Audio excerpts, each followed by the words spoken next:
문재인 대통령이 한국판 뉴딜에 대한 구체적인 세부 내용과 계획을 공개했습니다. 한국판 뉴딜의 양축이 되는 디지털 뉴딜과 그린 뉴딜로 국가산업 경쟁력 제고와 일자리 창출을 노린다는 계획입니다. 내년도 최저임금이 올해보다 1.5% 인상된 8,720원으로 결정됐습니다. 1.5% 인상률은 역대 최저인데요. 코로나19로 인한 경제 상황을 고려했다는 분석입니다. 코로나19로 전 세계의 경제가 휘청거리며 안전자산에 대한 인기가 높아지고 있습니다. 특히 대표적 안전자산으로 꼽히는 금에 관심이 쏠리며 관련 투자 상품도 인기를 끌고 있습니다. 다음 달부터 수도권과 지방 광역시 대부분 지역에서 분양권 전매가 불가능해지며 팔 수 있을 때 팔자는 심리가 작용해 해당 지역 분양권 거래가 급증하고 있습니다. 센 경제라이브 시작합니다.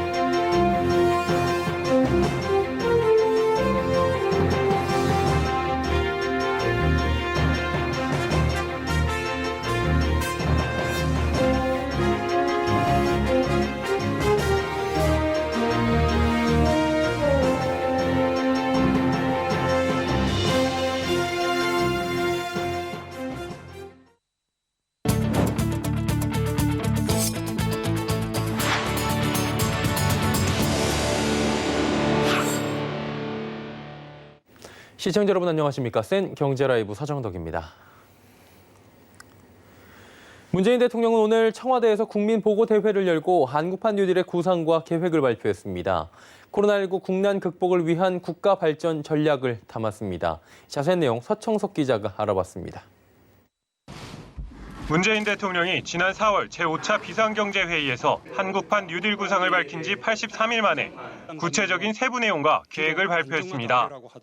문재인 대통령은 한국판 뉴딜에 대해 선도형 경제, 저탄소 경제, 포용사회로 대한민국을 근본적으로 바꾸겠다는 정부의 강력한 의지라고 소개했습니다. 이어 튼튼한 고용과 사회 안전망 제도를 토대로 디지털 뉴딜과 그린 뉴딜을 두 축으로 한 한국판 뉴딜의 설계도를 제시했습니다. 디지털 뉴딜은 발빠른 투자로 사회, 경제, 교육, 산업, 의료 등 삶의 전 분야에서 디지털화를 강력하게 추진해 세계 1등 디지털 국가로 거듭나겠다는 계획을 담고 있습니다. 그린 뉴딜은 환경 문제의 선제적 대응으로 미세먼지 문제 해결 등 삶의 질을 높이고 국제 환경 문제가 강화되는 상황에서 우리 산업의 경쟁력을 높이고 녹색 산업 성장으로 대규모 일자리를 창출해낸다는 내용입니다. 문 대통령은 데이터댐, 인공지능 정부, 스마트 의료 인프라, 그린 리모델링, 그린 에너지, 친환경 미래 모빌리티 등 10대 사업을 밝히며 문재인 정부 마지막 해까지 투자를 이어나갈 것이라고 밝혔습니다. 2022년까지 국고 49조 원을 포함한 69조 원, 2025년까지 114조 원을 포함한 160조 원 등 한국판 뉴딜을 위한 대규모 투자를 실행하겠다고 설명했습니다. 끝으로 문재인 대통령은 한국판 뉴딜 정책은 안전망 확충과 사람 투자에 역점을 뒀다며 2022년까지 89만 개, 2025년까지 190만 개 일자리를 창출하고 사회 안전망 제도 다양화와 확대를 이루겠다고 약속했습니다. 서울경제TV 서청석입니다. 2021년 최저임금이 올해보다 1.5% 오른 8,720원으로 결정됐습니다. 최저임금위원회는 오늘 새벽 9차 전원회의에서 내년도 최저임금을 의결했습니다.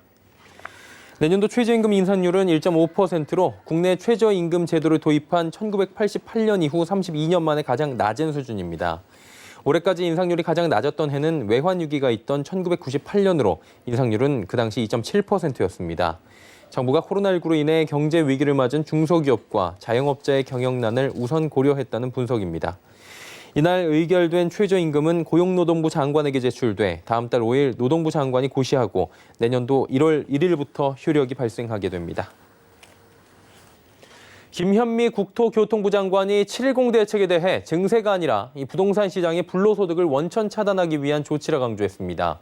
김 장관은 오늘 한 라디오 방송에 출연해 7.10 대책을 두고 일부에서 제기하고 있는 증세 논란에 대해 이같이 밝혔습니다.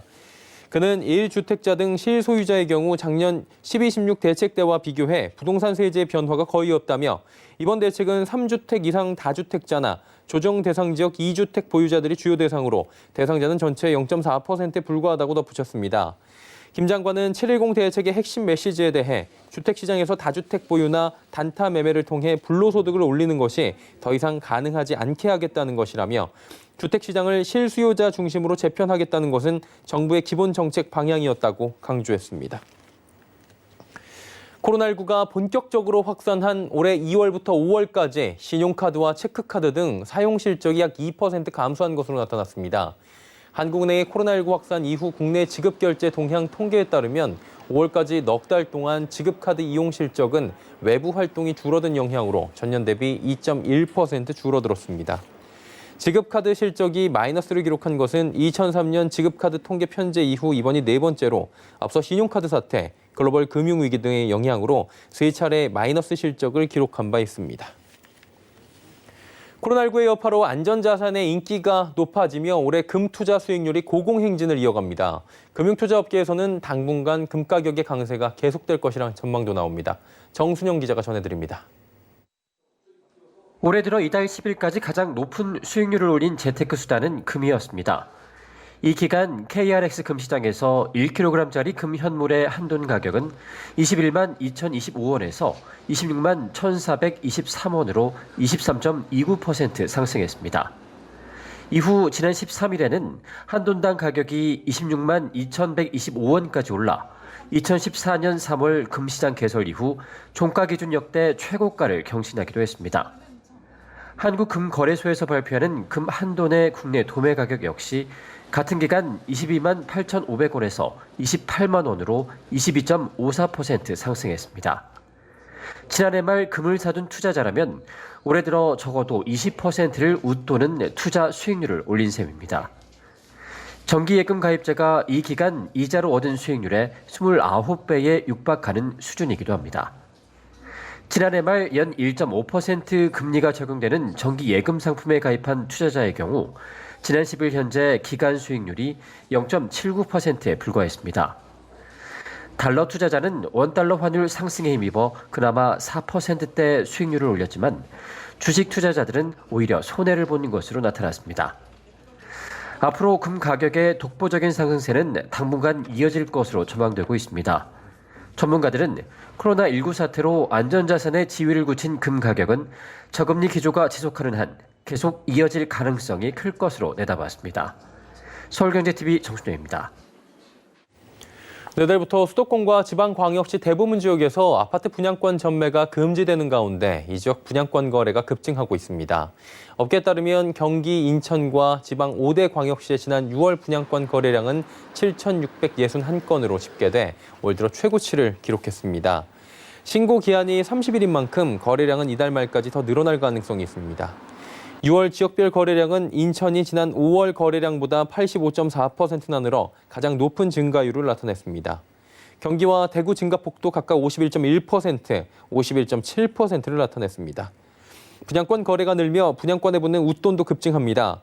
대전 유성구 복용동 대전 아이파크시티 2단지 전용 122.89제곱미터 분양권은 지난 5월 10억 2,487만 원에 거래됐는데 지난달엔 같은 면적이 14억 4,115만 원에 매매돼 한 달 새 4억이 넘게 뛰었습니다. 업계에선 8월 이후 전매 제한이 상대적으로 자유로운 조합원 입주권에 투자 수요가 몰릴 수도 있다고 전망합니다.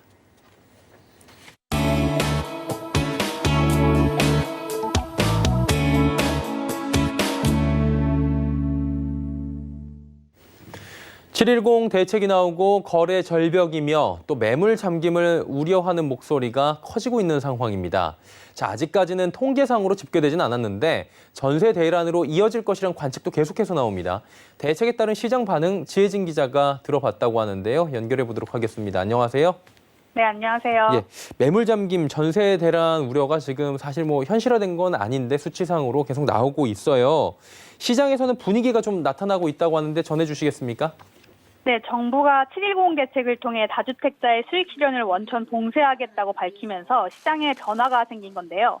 세제 혜택 폐지나 세부담 강화 등의 똘똘한 한 채에 직접 실거주하겠다는 집주인이 늘었는가 하면 임대차 3법이 시행되기 전에 전월세 가격을 올리려는 움직임이 있다고 합니다. 서울의 한 공인중개업소 관계자의 이야기를 들어보시죠.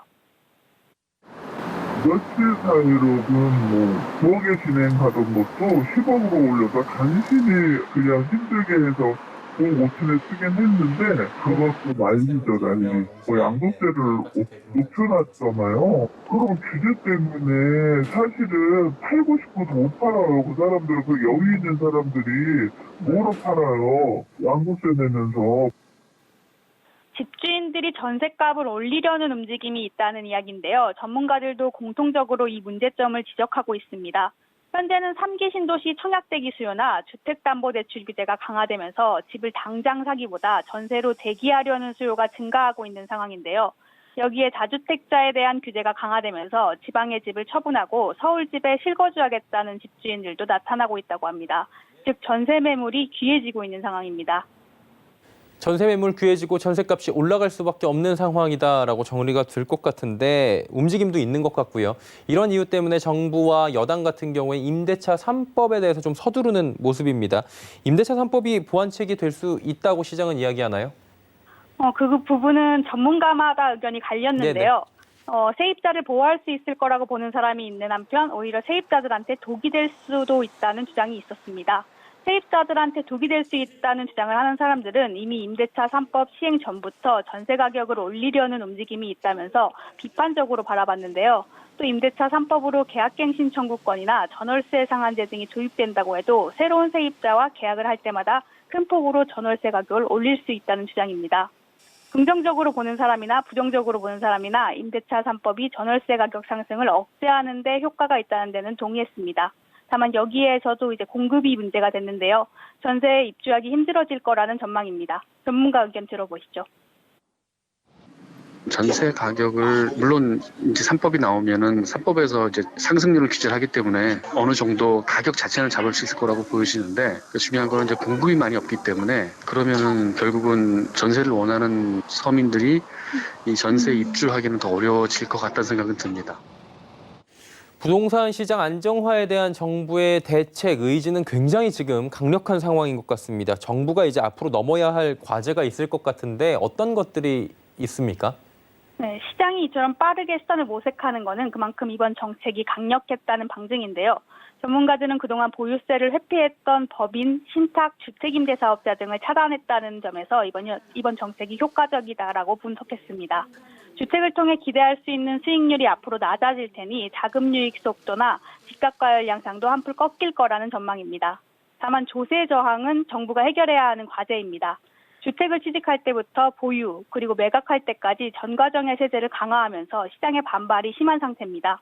지난 6월 30일부터 정부의 부동산 대책에 반대하는 사람들은 계속해서 실시간 검색어에 조세 저항 국민운동, 임대차 3법 소급 반대 등을 올리는 중이고요.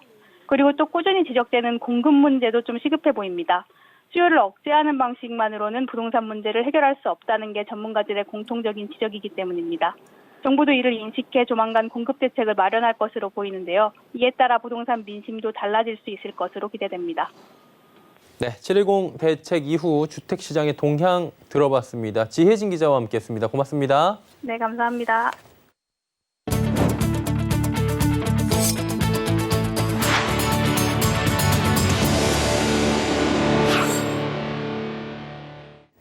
제주항공과 이스타항공의 인수합병 마감 시한이 하루 앞으로 다가왔습니다. 인수무산 위기에 정부가 중재에 나서며 돌파구를 마련할지 관심이 쏠리고 있는데요. 정세미 기자가 전해드립니다. 제주항공이 이스타항공 측의 선결 조건 이행을 제시한 마감 시한은 오는 15일. 이날까지 1,700억 원에 달하는 미지급금을 해결하지 않으면 계약은 파기될 수 있습니다. 이에 이스타는 최근 미지급금 규모를 1,000억 원 미만으로 줄여나가고 있습니다. 회사는 지난 10일 직원들을 대상으로 2달분의 임금 반납에 동의하는 투표를 진행했습니다. 조종사 노조를 제외한 직원 1,261명 중 42%가 투표에 참여했는데 이 중 75%가 찬성했습니다. 또한 리스리와 유류비 등도 관계사와 협상 중입니다. 이러한 가운데 정부가 중재에 적극 나서며 극적 합의 가능성도 제기됩니다. 앞서 김현미 국토교통부 장관이 양측을 만나 M&A 성사를 촉구한 데 이어 고용노동부도 직원들의 임금 반납 의지 등을 제주항공에 전했습니다. 한편 어느 쪽으로 결론이 나든 아시아나항공과 HDC 현대산업개발 간 재협상에도 상당한 영향을 미칠 전망입니다. HDC 현산이 지금 계속 그 결정을 미뤄오고 있는데 사는 이동걸 회장을 만나고 나서 그 좋은 소식이 안전해지는 것을 보아서는 영향을 미칠 걸로 보여집니다. 서울경제TV 정샘입니다. 신동빈 롯데 회장이 코로나19 사태의 여파가 내년 말까지 이어지게 될 것이라며 대표이사들에게 생존을 위해 사업 전략을 재고하라고 주문했습니다.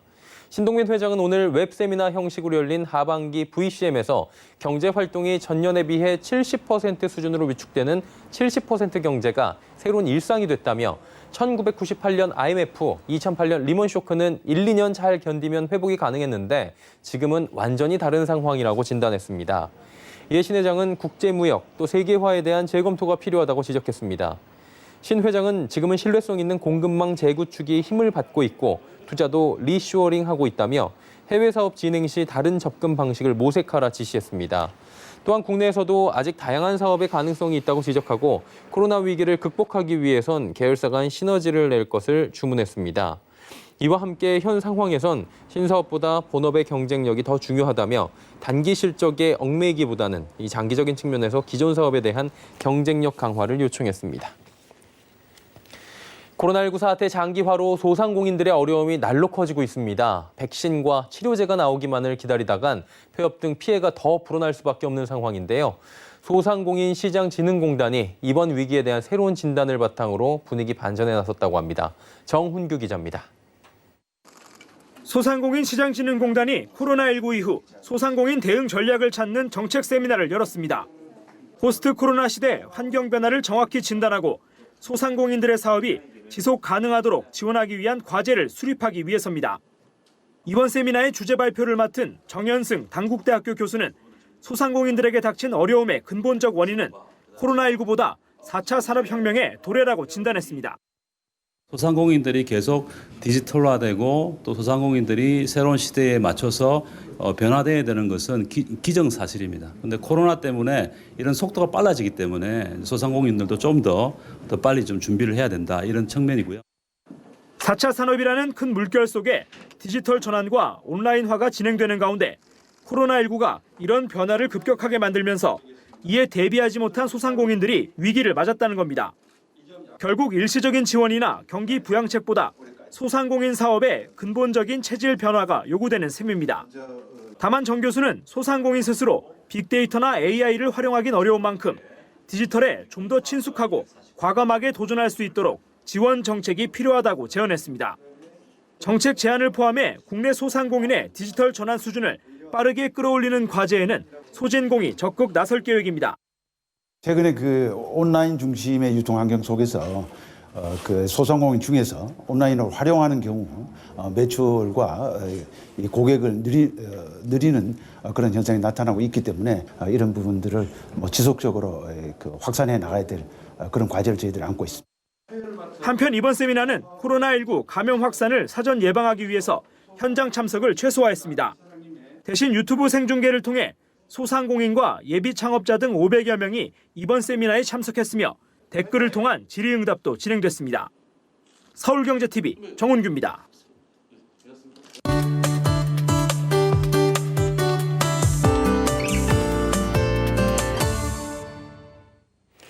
올 초 세계에서 가장 춥다고 하는 남극에서 영상 20도 이상 고온 현상이 나타났습니다. 그리고 6월에 접어들면서 북극권에 있는 지역들에서도 영상 30도 이상의 폭염이 나타났고요. 급기야 세계에서 가장 춥다고 하는 베르호얀스크에서 6월 20일 영상 38도의 폭염이 발생했다고 합니다. 자, 그러다 보니까 이제 세계가 걷잡을 수 없는 기후변화로 접어드는 것이 아니냐라는 의견이 나올 수밖에 없습니다. 자, 문제는 대기온도만이 아니라 대기온도에 큰 영향을 주고 있는 바닷물의 온도도 급상승하고 있다는 겁니다.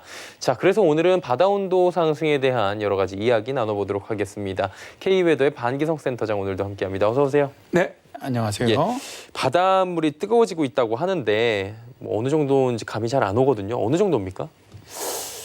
앵커님 혹시 오늘 좀 생뚱맞은 이야기를 좀 해보세요. 해도 되겠습니까? 예, 괜찮습니다. 혹시 블롭이라는 단어 들어보신 적 있습니까? 이거랑 해수면이랑 관계가 있는 건가요? 아, 네. 블롭은 처음 들어보는데. 예. 해양기상학에서는 이 단어가 나온 지 한 6년 정도가 됐습니다. 예. 그런데 이 블롭이라는 똑같은 영어 스펠링으로 쓰는 생물이 있습니다. 생물이요. 이게 이제 프랑스 파리 동물원에서 발견되는 생명체인데요. 이 생명체는 뇌가 없지만 문제 해결이 가능하고요. 약 720개의 성별이 존재하는 아주 기괴한 생명체입니다. 예. 이 생명체는 단세포 유기체로 언뜻 곰팡이처럼 보이지만 네. 움직인다는 특징이 있어요. 점액질 형태로 동물처럼 움직이고요. 성별은 720개로 알려졌고요. 앞에도 말씀드린 뇌는 없는데 인간처럼 판단력을 갖고 있고요. 눈이나 입, 코, 소화기관도 없는데 음식을 실제로 먹고 소화를 시킵니다. 팔다리가 없는데 자유자재로 몸을 넓히면서 시간당 최대 4cm의 속도로 이동을 합니다. 신기하네요. 뇌가 없는데 사고를 하고요. 그리고 팔다리가 없는데 움직이고 소화기관이 없는데 음식을 먹고. 그러니까 이 친구들은 살긴 편하겠다는 생각도 들긴 하는데. 그러니까 우리가 생각해온 생명체 개념 자체를 모조리 파괴해버리는 그런 기괴한 존재다. 이렇게 볼 수 있겠어요. 그렇죠. 이거 뭐 우리의 그 상식으로는 뭐 도저히 이해가 되지 않죠. 예. 근데 이제 블롭이라고 이름 붙은 또 영화가 있습니다. 영화가 있어요. 네. 1989년 영화인데요. 한번 꼭 보시기 바랍니다. 예, 보겠습니다. 슬라임 구성을 써서 만든 영화인데요. 슬라임은 액체나 영화나 소설 등에 등장하는 액체 상태에 끈적끈적하면서 아주 기괴한 그런 생명체의 총칭을 말합니다. 예. 끈적끈적한 액체 상태이다 보니까 총이나 어떤 무기도 통하지 않습니다. 그렇죠. 무적의 괴물이 된다는 설정으로 이 영화에서도 극장을 습격을 해서 한 번에 수십 명 사람을 먹어버리고요. 아예 거대 괴수처럼 커져버리기까지 합니다. 아주 기괴한 장면이 많이 나오는 그런 영화입니다. 좀 공통점이 있는 아까 말씀해주신 그 괴생명체 블롭과 영화 블롭은 일단은 괴이하다, 기괴하다 이렇게 좀 공통점은 잡을 수 있는데, 근데 오늘 블롭을 소개해주신 다른 이유가 있지 않을까요? 네, 그렇습니다. 지구의 바다에서도 이렇게 기괴한 현상이 나타납니다. 그러면서 이런 기괴한 현상으로 많은 생물체들이 갖다 죽이고 있거든요. 자, 이제 바다 온도가 급격히 올라가면서 나타나는 현상이 블롭입니다. 2013년과 2015년 사이에 미국 서부 해안에서 아주 광범위한 지역에 수온이 올라갔습니다. 과학자들은 이 현상을 정말 기괴하다. 그래서 블롭이라고 불렀습니다. 이 현상이 왜 나타났는지, 피해는 어떻게 일어나는지에 대한 연구가 계속 이어졌는데요. 올해 5월에 연구 결과가 발표가 되었습니다. 바다 온도가 넓은 지역에 올라가 정체하는 이런 블롭 현상이 일어나면은 엄청나게 많은 바다새가 죽고 녹조가 번지며 산호가 표백돼서 죽어갔다는 겁니다. 블롭 현상 때문에 바다새가 죽었다고 하는 건데 왜 그런지 좀 이유를 알고 싶은데요. 이 연구를 갖다가 주도했던 공동 연구자인 케빈 트레버스는 식물성 플랑크톤에서 동물성 플랑크톤, 또 물고기 1억 마리의 대구를 포함해서 고래와 같은 대형 해양동물에 이르기까지 먹이 사슬의 모든 단계에서 많은 해양생물이 죽었다는 거예요. 2019년에 미서부 해안 지역에 거대한 양의 온수대가 또다시 등장을 하면서 이게 이제 블롭이죠. 치명적인 타격을 주고 있는데 1년도 채 되지 않은 기간에 무려 100만 마리에 이르는 바다새가 죽었습니다. 연구에 의하면 블롭이라고 불리는 이 거대한 양의 온수대는 없어지지 않고 지속되면서 생태계의 식량 공급을 제한시켜버려요. 그러니까 바닷물 온도가 올라가면서 플랑크톤이 사라지죠. 그럼 이걸 먹는 물고기들이 줄어들고 마는데 근데 이제 문제는 해수 온도가 높아지면 바다 밑에 살던 대형 저어류라고 부르죠. 밑에 사는 어류들. 이게 표면으로 올라오면서 그렇게 되면 또 신진대사율이 굉장히 높아지거든요. 그러니까 더 많은 물고기를 갖다 먹어치울 수밖에 없거든요. 그러다 보니까 바다새들 식량이 아주 사라져 버리는 거예요. 그러니까 바다새들은 몇 달 동안 식량을 먹지 못하면서 죽어갔다는 거죠. 세계 기상기구는 2019년이 지구 관측사상 바닷물 온도가 가장 높이 올라간 해였다라고 발표를 했는데요. 바닷물 온도가 올라가면 일어나는 재앙이 많은데 그중 하나가 바다새들이 기괴하게 죽어가는 블록 같은 현상도 많이 나타난다는 겁니다. 정말 지구온난화를 막기 위한 노력 정말 필요하다고 생각합니다. 예, 오늘은 기괴한 현상으로 불리는 블롭 현상이라는 부분에 대해서 저희가 이야기 나눠봤고요. 오늘 말씀 여기까지 듣도록 하겠습니다. K웨더의 반기성 센터장과 함께했습니다. 고맙습니다. 네, 감사합니다.